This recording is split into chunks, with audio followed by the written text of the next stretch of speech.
En el ejercicio de predicar es importante de vez en cuando contar algún chiste, ¿no? Para que se haga más amena la plática, ¿no?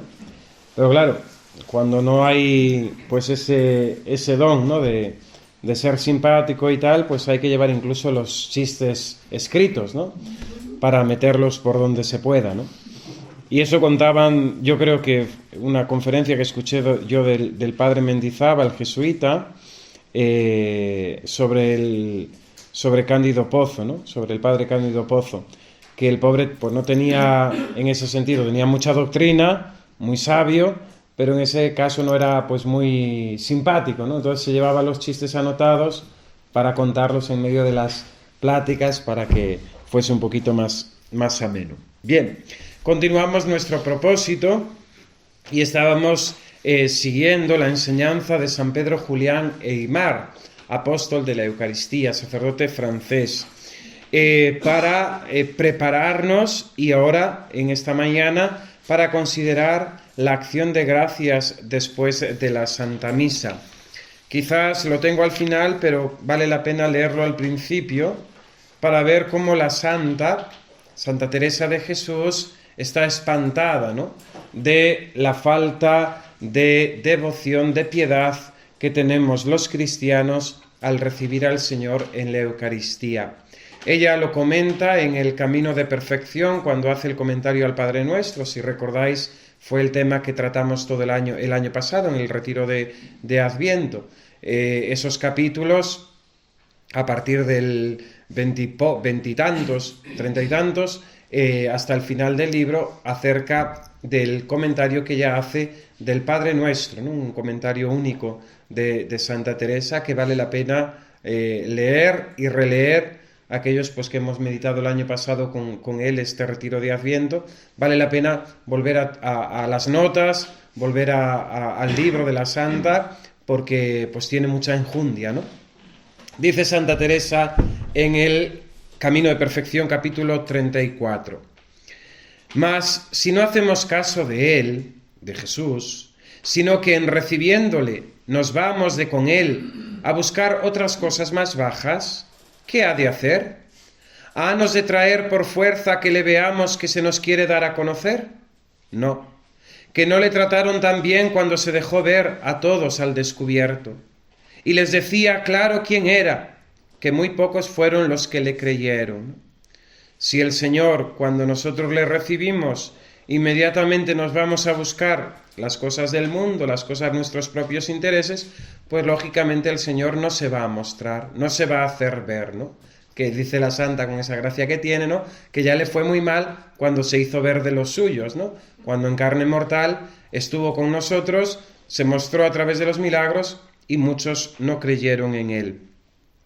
Y así, harta misericordia nos hace a todos, que quiere su majestad entendamos que es él el que está en el Santísimo Sacramento. Mas que le vean descubiertamente y comunicar sus grandezas y dar de sus tesoros, no quiere sino a los que entiende que mucho le desean, porque estos son sus verdaderos amigos. Que sepamos por la fe que Jesucristo está en el Santísimo Sacramento, pues forma parte de nuestra fe católica, lógicamente. Pero que el Señor se muestre descubiertamente, se comunique sus grandezas, dé de sus tesoros, solamente a aquellos que manifiestan su deseo, que mucho le desean, porque estos son verdaderos amigos. Que yo os digo que quien no le fuere y no llegara a recibirle como tal, habiendo hecho lo que es en sí, que nunca le importune, porque se le dé a conocer. Es decir, el que no muestra este deseo, el que no aviva su amor y su deseo hacia el Señor, que no importune, que no le moleste al Señor, porque no se va a mostrar, ¿no? No ve la hora de haber cumplido con lo que manda la Iglesia cuando se va de su casa y procura echarle de sí.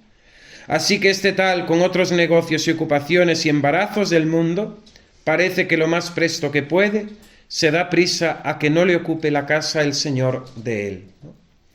El católico que comulga, ¿no?, pero que no ve la hora, ¿no?, que en cuanto el cura dice y te misa es, ya están despachando, saliendo de la iglesia, ¿no? Entonces a estos el Señor no se muestre, ¿no? Parece que todo es mostrar al Señor que tiene mucha prisa en que el Señor se vaya de él. Y exclama Santa Teresa: Padre Santo que estás en los cielos, ya que lo queréis y lo aceptáis, y claro está, no habíais de negar cosa que también nos está a nosotros, alguien ha de haber, como dije al principio, que hable por vuestro Hijo, pues él nunca tornó de sí, ¿no? Ahora se hace Santa Teresa defensora del Señor. Seamos nosotras, hijas, aunque es atrevimiento siendo las que somos, más confiadas en que nos manda el Señor que pidamos, y llegadas a esta obediencia, en nombre del buen Jesús, supliquemos a su majestad, que pues no le ha quedado por hacer ninguna cosa haciendo a los pecadores tan gran beneficio como este, el de la Eucaristía, que quiera su piedad y se sirva de poner remedio para que no sea tan maltratado. Santa Teresa conmovida, ¿no?, ante ese maltrato, ¿no?, ante ese menosprecio de la Eucaristía, ¿no?, ese tirar como margaritas a los cerdos, ¿no?, porque no sabemos apreciar tan gran don.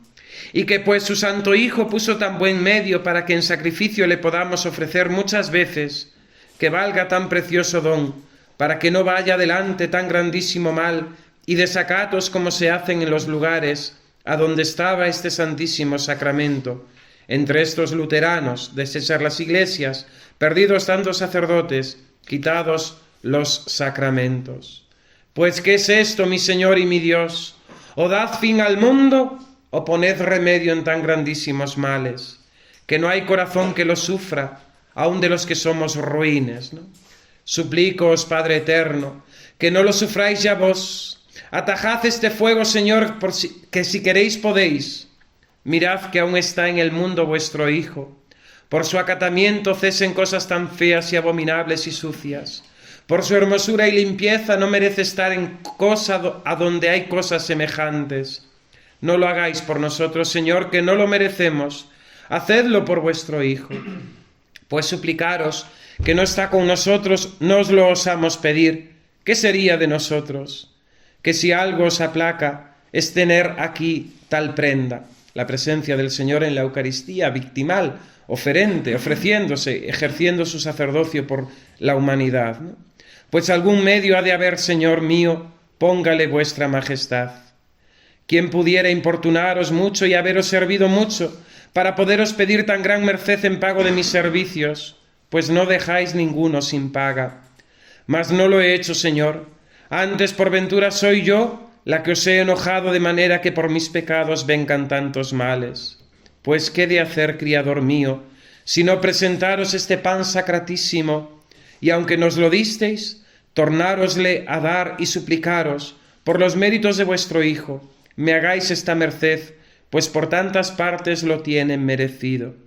Ya, Señor, ya, haced que se sosiegue este mar, no ande siempre en tanta tempestad esta nave de la Iglesia, y salvadnos, Señor mío, que perecemos. Este texto bellísimo de la Santa, ¿no?, nos pone en el centro, ¿no?, de nuestra fe católica, que es el Santísimo Sacramento, ¿no? Jesucristo, nuestro Hijo, el Hijo de Dios, se hizo hombre, y se hizo hombre para morir por nosotros, y murió por nosotros para quedarse presente en la Eucaristía. El reino de Cristo es un reino eucarístico, es el reino de su cuerpo y de su sangre presente en medio de nosotros. Y el termómetro de fe, de sacerdotes, de fieles, está en la vida eucarística. Así como consideramos, vivimos el misterio de la Eucaristía, de la Santa Misa, de la adoración, ahí está el termómetro de nuestra fe católica.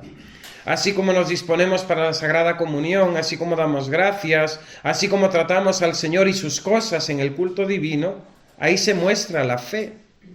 Si quieres ver la fe de una persona, míralo cómo comulga, míralo cómo se dispone o cómo está recogido en el momento del culto. Si quieres saber la fe de un sacerdote, examina cómo celebra su misa. Ahí está el termómetro de la fe, ¿no?, de la fe. Bien, vamos ahora a considerar la acción de gracias que San Pedro Julián Aymar nos explica. Ayer estuvimos hablando un poquito de la limpieza, de la preparación, perdón. Ahora vamos a darnos cuenta un poquito de la acción de gracias. Dice el santo: el momento más solemne del día es el consagrado a la acción de gracias, porque tenéis entonces a vuestra disposición al Rey de cielos y tierra. Este pensamiento es hermosísimo, ¿no? En la Sagrada Comunión tenemos con nosotros, en nosotros, dentro de nosotros, al Rey de los cielos, ¿no? Ese momento de audiencia con la Divina Majestad, en términos teresianos. Es el momento en que Dios se hace todo nuestro y viene a nosotros, ¿no? Porque realmente el amor del Señor, ese amor que sabemos, que conocemos, porque Dios es amor, nos ama porque nos ha creado, nos ama porque nos ha redimido, nos ama porque murió por nosotros en la cruz, nos ama porque nos mantiene en la existencia. Ese amor de Dios se hace palpable, concreto, personal, cuando le recibimos en la Sagrada Comunión, ¿no? El Señor ha querido darse en la comunión para que cada uno personalmente experimentemos su amor, porque Él viene a nosotros personalmente.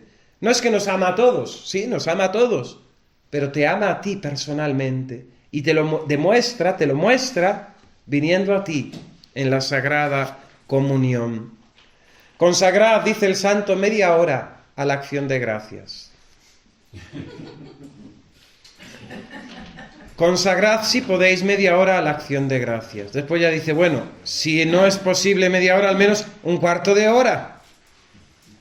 Pero al menos un cuarto de hora, ¿no? 15 minutos. Consagrad al menos media hora a la acción de gracias. Y ahí tenemos que empezar todos. Mea culpa, mea máxima culpa, ¿no? Porque empezando por servidor, terminamos y a otra cosa, ¿no? El activismo tremendo que nos inunda en estos días, ¿no? Es tentación corriente la de reducir la acción de gracias. Dice el santo, la de reducir la acción de gracias.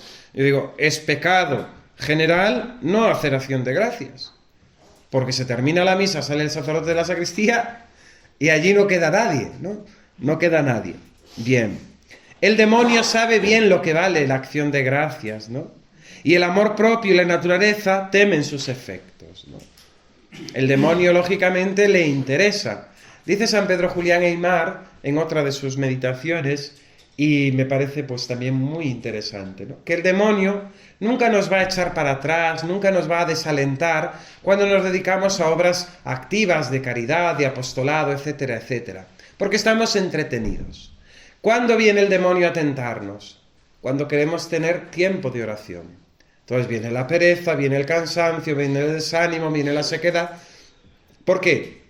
Porque sabe el demonio el beneficio que tiene el momento de la acción de gracias, el momento de esa intimidad, de tratar a solas con aquel que sabemos que nos ama, ¿no? Y dice también el santo otras dos razones, ¿no? Que es nuestro amor propio y nuestra naturaleza temen el momento de la acción de gracias porque el Señor nos va a transformar, ¿no? Y en definitiva, pues eso, si queremos ser santos, pero bueno, aún hay tiempo, ¿no? Podemos esperar.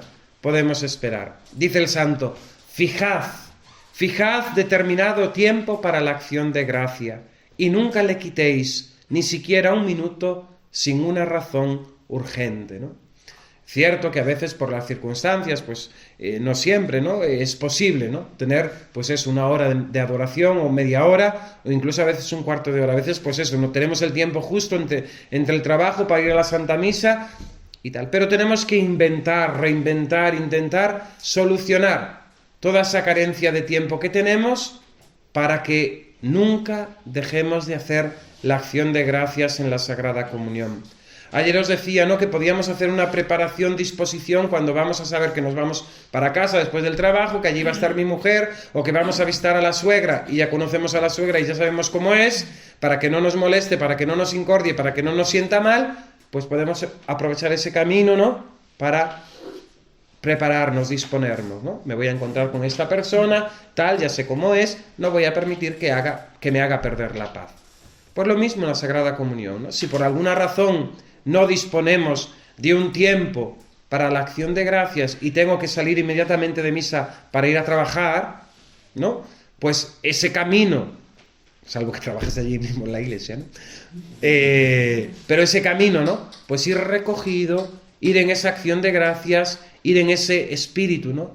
De interioridad que se nos exige, ¿no? Ante acto tan grandísimo como es la Sagrada Comunión, ¿no? Dice San Pedro Julián Aymar: la acción de gracias es absolutamente necesaria si no queremos que el acto de la comunión degenere en una simple rutina, que es, tristemente, la generalidad. Una rutina espantosa. Y además, actualmente todavía más, porque se ha incitado mucho a la comunión frecuente, se les ha dicho a los fieles que ir a misa y no comulgar pues está mal, y hay que comulgar, y la gente va a la fila de la Sagrada Comunión, ya digo, como si fueran a repartir cualquier cosa, ¿no? Con poca fe, con poca conciencia del misterio, y sobre todo sin la debida preparación y sin la debida acción de gracias, ¿no?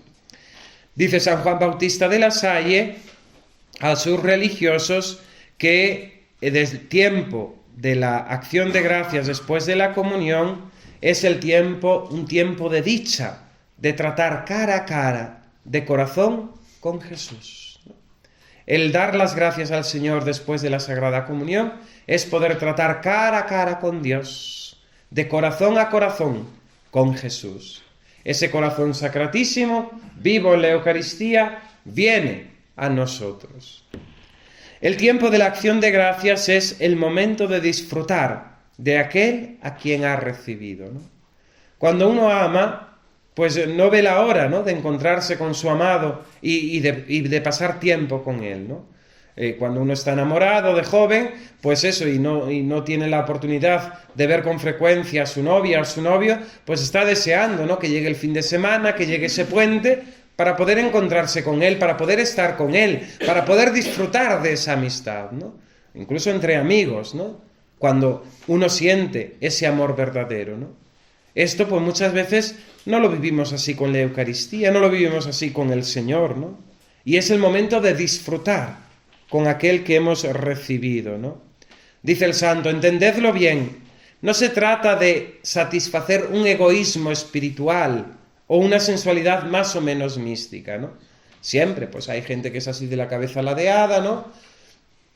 Y que en ese sentido, pues son pues más místicos, ¿no? Pero esto que el santo está explicando, esta oración de acción de gracias, es para todos, porque la comunión es para todos. Tomad y comed todos de él, ¿no? El Señor quiere dársenos a todos y por tanto nos llama a todos a entrar en esta comunión tan especial a través de la Sagrada Comunión. La acción de gracias es un doble deber. Primero, para aquel que viene a nosotros, el divino huésped, que hemos de tratarlo con aprecio y mostrarle nuestras complacencias. Y después, para con nosotros, para con nuestra alma, que necesita cobrar nuevo vigor, nuevas fuerzas, gozar santamente de la presencia de su Señor. Sería no tener corazón, no apreciar en modo alguno lo que hacemos en la Sagrada Comunión, si no damos gracias. Es que yo no soy contemplativo, ¿sí? Aunque no seas contemplativo, tienes que hacer acción de gracias igualmente, y serás contemplativo, ¿no? En este sentido, el comentario de Santa Teresa al Padre Nuestro, ¿no?, pues nos lleva a eso, es decir, es que yo no sé hacer oración mental. Bueno, es que siempre que hacemos oración vocal, hemos de hacer oración mental, porque estamos pronunciando unas palabras y no podemos ser un loro de repetición, ¿no?, sino que hemos de pensar aquello que estamos diciendo, ¿no? Y dice ella en su camino de perfección, ¿no?, que conoció a una monja que decía que no era capaz de tener oración mental, pero que se pasaba una hora en el coro meditando, rezando un Padre Nuestro, ¿no? Claro, rezar un Padre Nuestro en una hora, tela marinera, ¿no? Porque estaba haciendo oración mental, ¿no? No era más que rezar el Padre Nuestro, pero lo estaba haciendo vocalmente y lo estaba haciendo mentalmente, ¿no?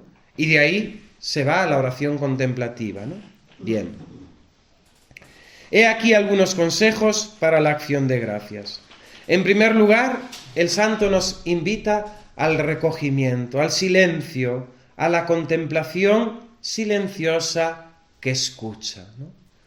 Entonces, cuando recibimos la Sagrada Comunión, con toda aquella piedad que dijimos ayer, externa e interna, en un primer momento dejemos al Señor reposar en nosotros. Entremos dentro de ese misterio sin decir nada. Fijaos que muchas veces nuestra oración es simplemente nuestro discurso, ¿no? El Santo nos invita a guardar silencio en esos primeros momentos de la Sagrada Comunión. Dejar que el Señor repose sobre nuestro pecho, que Él sea el que nos llene, ¿no? Tomar conciencia de esa presencia, abrir nuestro oído a lo que el Señor quiera decirnos, ¿no? Adorad en silencio, postraos en espíritu a los pies de Jesús, como Zaqueo, como María Magdalena, junto a la Virgen Santísima. Miradle sobrecogidos de admiración por su amor. Conocéis esa anécdota, ¿no?, del santo cura de Ars, de aquel hombre campesino que todas las mañanas en la iglesia estaba en el último banco, allí sentado, mirando hacia el sagrario, ¿no? Y el santo cura, en esa inquietud pastoral de la salvación de las almas, le pregunta un día, ¿no?, ¿qué haces?, ¿no?, ¿qué le dices?, ¿no? Y el Señor le dijo, el campesino le dijo, no hago nada, yo le miro y él me mira, ¿no? Es esa mirada contemplativa que en un primer momento hemos de hacer con la Sagrada Comunión. Poned vuestro corazón a los pies del Divino Rey. Ofreced vuestra voluntad para ejecutar sus órdenes. Consagrad todos vuestros sentidos a su divino servicio. Y aquí importante, sujetad vuestra mente para que no divague, ¿no? Las distracciones, ¿no?, que tanto nos aturden, ¿no? Fijaos el demonio que malo es, ¿no?, y que sucio y que asqueroso, ¿no?, que cuando estamos en la Santa Misa muy frecuentemente, ¿no?, sobre todo en el momento de la consagración y en el momento de la comunión, nos ataca ferozmente con distracciones, ¿no? Y esto es algo que muchas almas experimentan, ¿no?, que en el momento justo de la consagración y en el momento justo de la Sagrada Comunión nos vienen pensamientos de todo tipo, ¿no? Desde lo que tenemos que comprar, de lo que nos dijo fulanito, a aquello que no sé qué, o a pensar en cualquier tontería, ¿no? Viene del maligno, lógicamente, ¿no?, para distraernos de ese momento más solemne, el momento más importante, ¿no?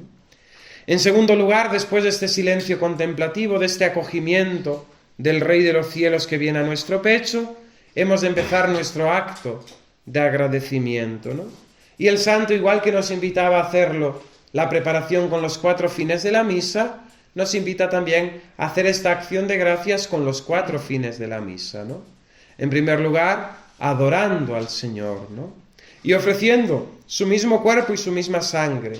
A mí me gusta mucho en la Sagrada Comunión repetir la oración de Fátima, ¿no?, del ángel a los niños, ¿eh?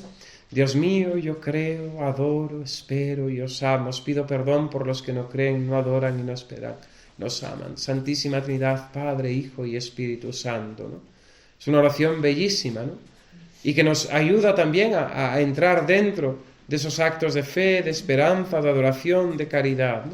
Cada uno pues con lo que mejor pueda, ¿no? El alma de Cristo, de San Ignacio de Loyola, el tomad y recibid también, otras oraciones que no sabemos, ¿no? Pues cada uno tiene que ir valiéndose de distintas armas, ¿no?, para vivir ese momento de la Sagrada Comunión, ¿no? Entonces, en primer lugar, hemos de adorar al Señor, hemos de darle gracias, hemos de llorar una vez más nuestros pecados, y es un momento, dice el santo, para pedir gracias, ¿no? Pedid cuanto queráis, que este es el momento de la gracia, ¿no? Si solemos decir que el tiempo del Adviento, el tiempo de la Cuaresma, el sacramento de la penitencia, ahora es el tiempo de la misericordia, ahora es el tiempo de la salvación, pues ahora la Sagrada Comunión es el tiempo de la gracia, porque tenemos al Señor dentro de nosotros, dispuesto a entregarse totalmente, a dársenos plenamente, y por tanto es la hora de la oportunidad que tenemos, ¿no? Pues imaginaros pues una persona importante, ¿no?, que tiene poder, ¿no?, y pues muchas veces pues nos gustaría, ¿no?, tener una audiencia, ¿no?, pues con el presidente del gobierno, claro, con el rey, ¿no? O con el papa, o con una persona importante, ¿no? Y ese momento es un momento para aprovechar, ¿no? Ya que tenemos la audiencia, pues presentarle nuestras cuitas y aquellas peticiones que querríamos, ¿no? No lo vamos a hacer cuando no lo tenemos. Pues en este momento el Señor está totalmente para nosotros, ¿no? Viene a nosotros y nos trata con amor personal. Todo dispuesto, todo en voluntad de dárnoslo, ¿no? En ese sentido, es importante también la espiritualidad de los desposorios, del matrimonio espiritual, ¿no?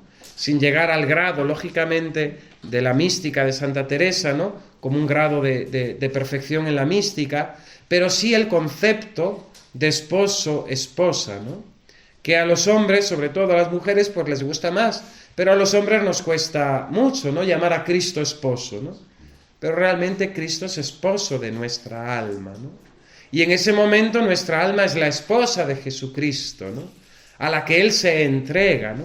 Con la que se ha desposado y a la que está dispuesto a darle todo plenamente, porque ya lo ha ofrecido todo. Él ha dado su vida por nosotros, ¿no? Ese texto que nos acusan de machistas a San Pablo, al pobre, ¿no? Mujeres, someteos a vuestros maridos, ¿no? Qué palabras las del apóstol, ¿no? La liberación de la mujer, ¿no? Pero es que lo que continúa es mucho más fuerte, ¿no? Maridos, amad a vuestras mujeres como Cristo amó a la Iglesia, ¿no? A la mujer se le exige amar a Cristo como la Iglesia ama a Cristo. Y sabemos que la Iglesia es santa, pero la Iglesia es pecadora, ¿no? En cambio, al marido, al esposo, se le pone un grado muchísimo más alto, ¿no? Un grado divino. Maridos, amad a vuestras mujeres como Cristo amó a la Iglesia. ¿Y como Cristo amó a la Iglesia? Muriendo por nosotros en la cruz, ¿no? Dando su vida, entregándose totalmente, derramando su sangre, ¿no? Ahí está la vocación del varón, ¿no? En el matrimonio. Está constituido en autoridad, pero autoridad al modo de Jesucristo, para dar la vida, para entregarse, ¿no?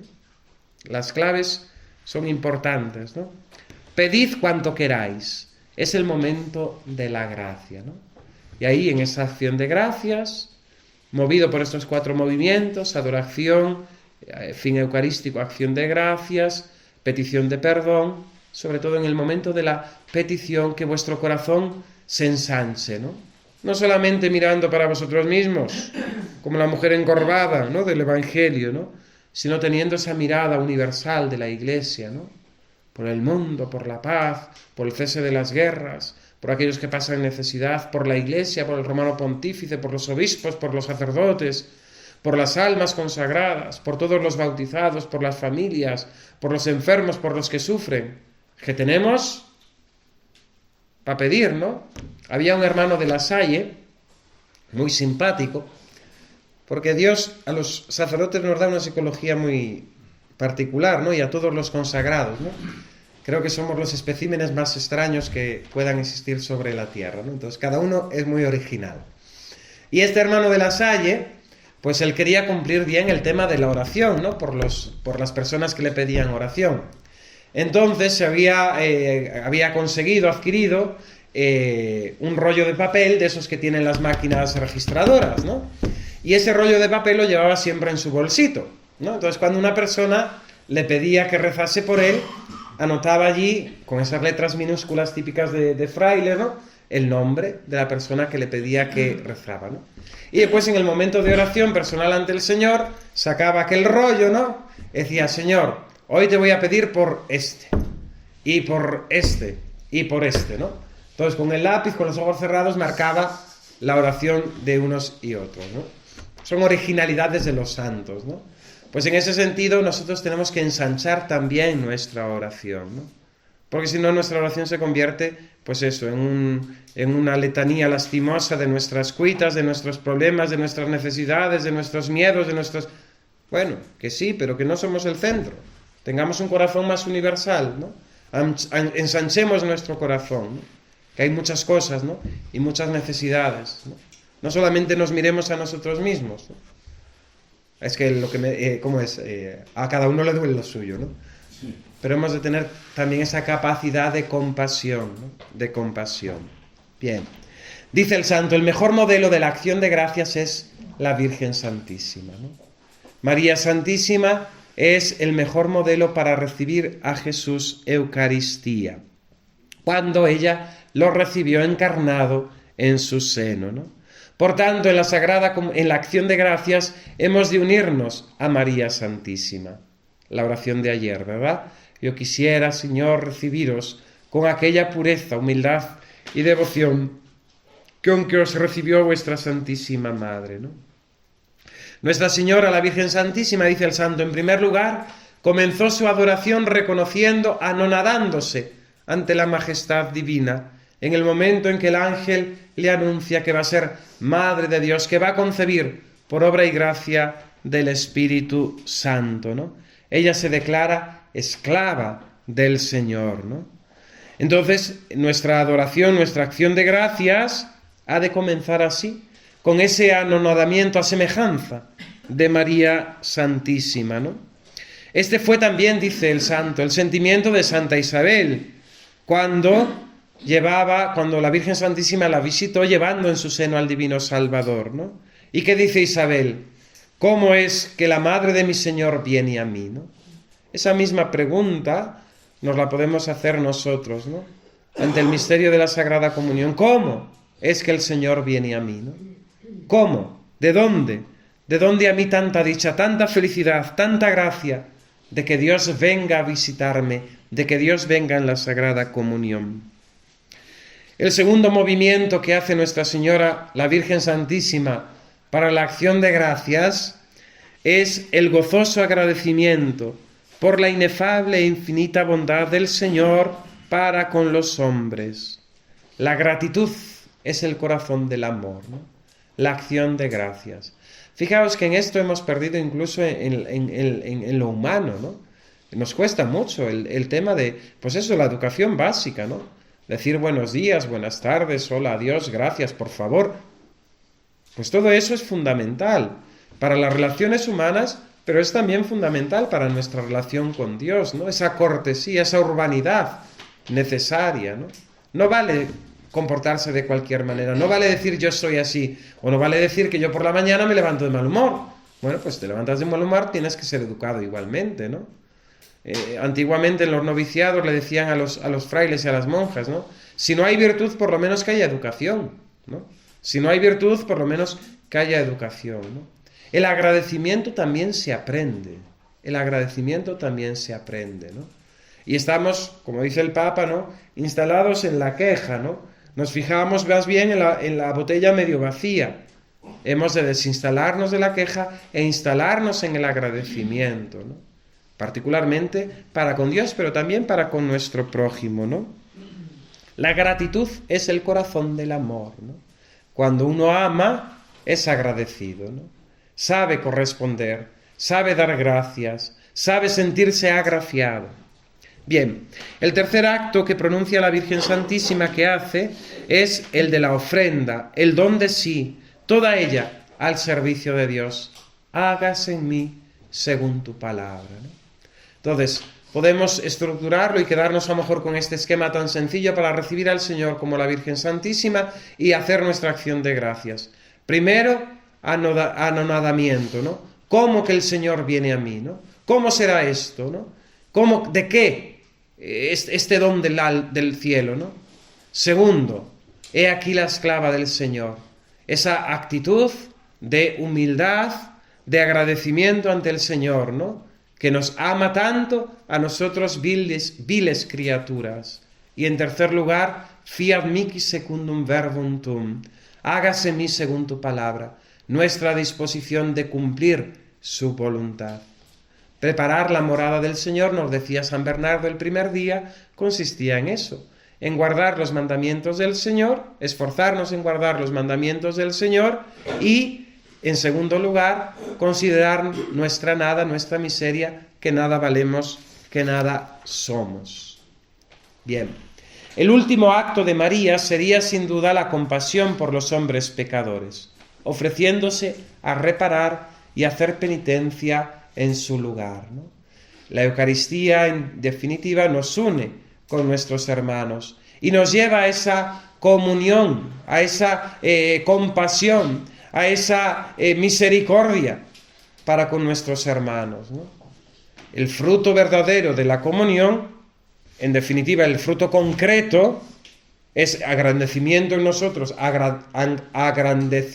engrandecimiento de nuestro amor a Dios, pero también engrandecimiento de nuestro amor al prójimo.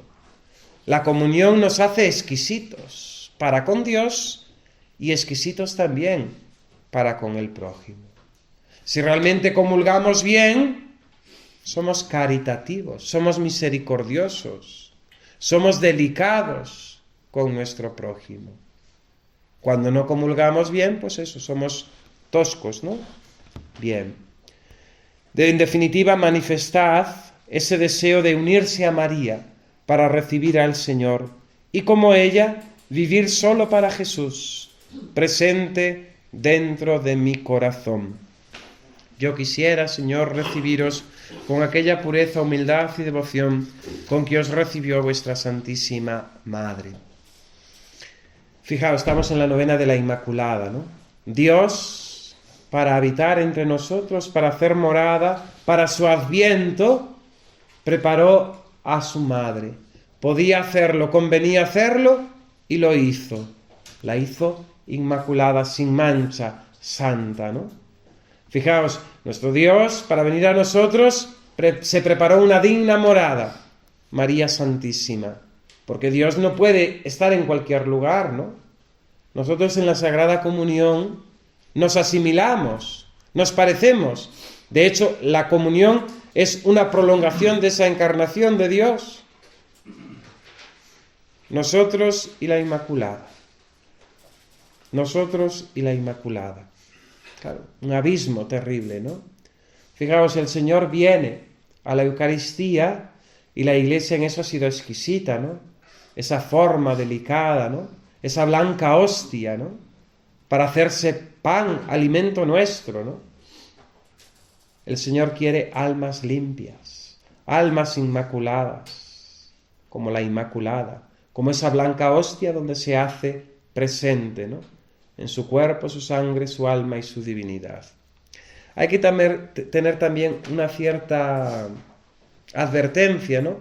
Porque actualmente es cierto que en la Iglesia ha habido un incremento, sobre todo, de la adoración eucarística. Es algo muy bueno, muy positivo, ¿no?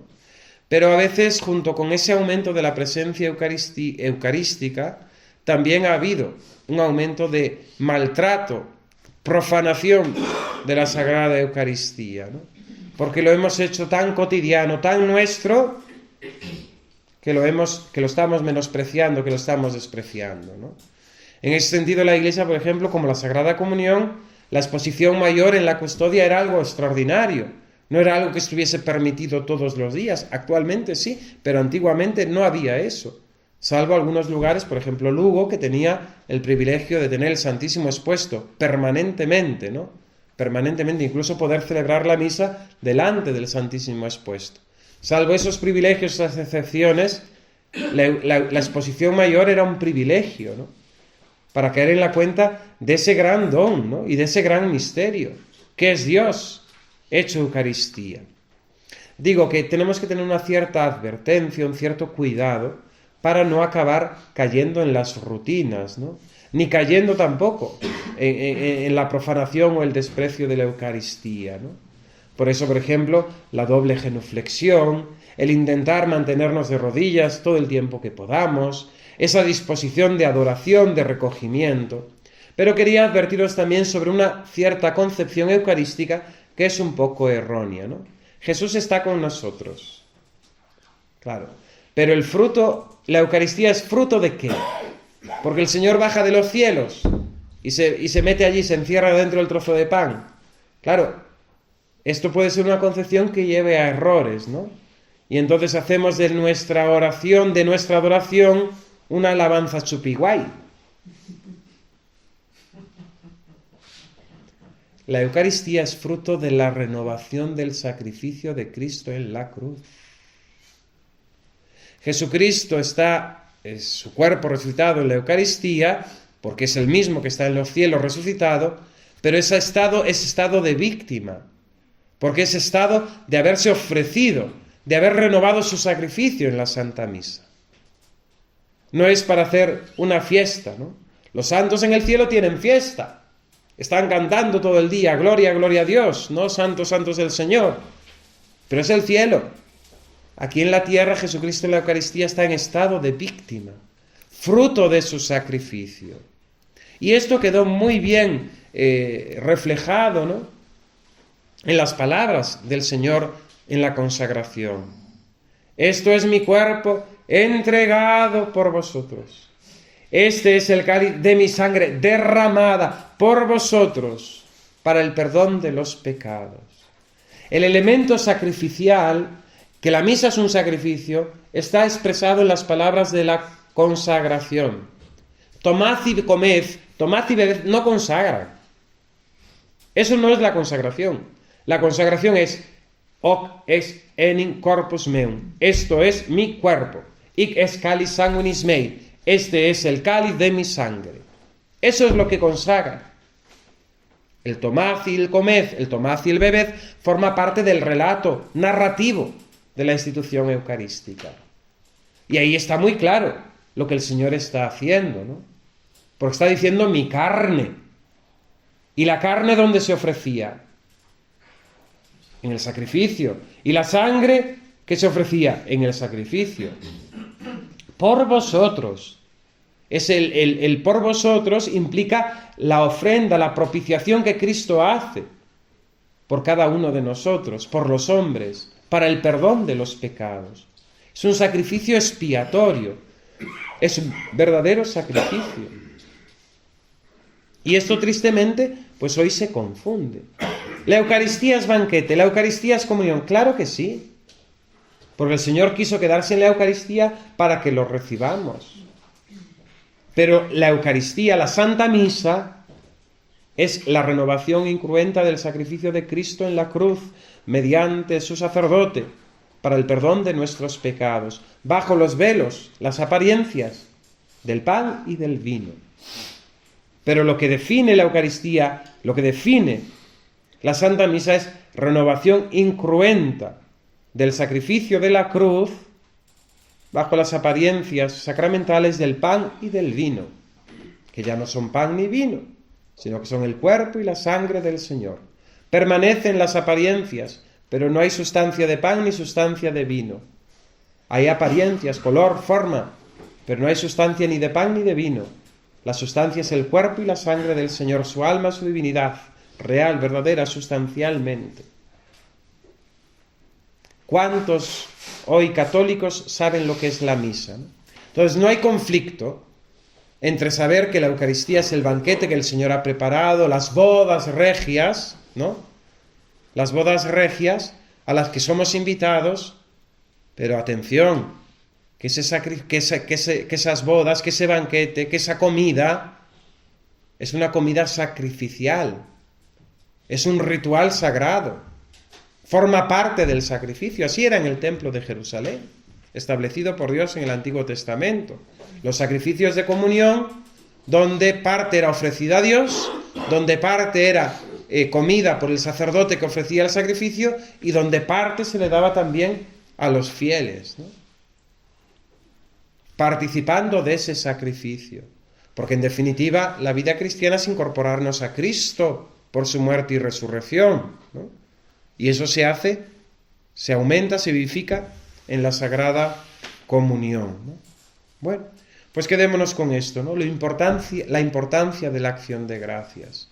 Si a partir de hoy, cada uno de vosotros, los que no lo hacéis, los que no lo hacemos debidamente, nos proponemos hacer una acción de gracias prolongada de al menos un cuarto de hora, veremos maravillas, porque le daremos a Dios la oportunidad de obrar, de trabajar, de convertirnos. Entonces, simplemente, ¿qué tal el retiro de Adviento? Maravilloso. ¿Qué te has propuesto? Pues hacer la acción de gracias después de la Sagrada Comunión. Si simplemente nos salimos con ese propósito hoy de aquí, ya hemos hecho una gran conquista en nuestra vida espiritual. La acción de gracias. La acción de gracias de Jesús en la comunión, ¿no? Y si el párroco tiene prisa por cerrar la parroquia, por decir, mire, que me ha dicho un cura que tengo que hacer acción de gracias, que si no peco mortalmente. Que se cifra ahí mi salvación. Déjeme la llave y yo se la llevo después a casa, no se preocupe. O te ofreces de sacristán y así él se puede ir tranquilamente a sus quehaceres, ¿no? Pero en ese sentido, si simplemente yo me daría satisfecho, aunque estoy muy traumado porque vamos por la página 21 y hay 60. Si simplemente con este propósito salimos todos de aquí hoy. La acción de gracias. Agimus tibi gratias omnipotens Deus pro universus beneficis tuis, qui visse regnas in saecula saeculorum. Amen. Fidelium anime per misericordiam Dei requiescant in pace. Amen.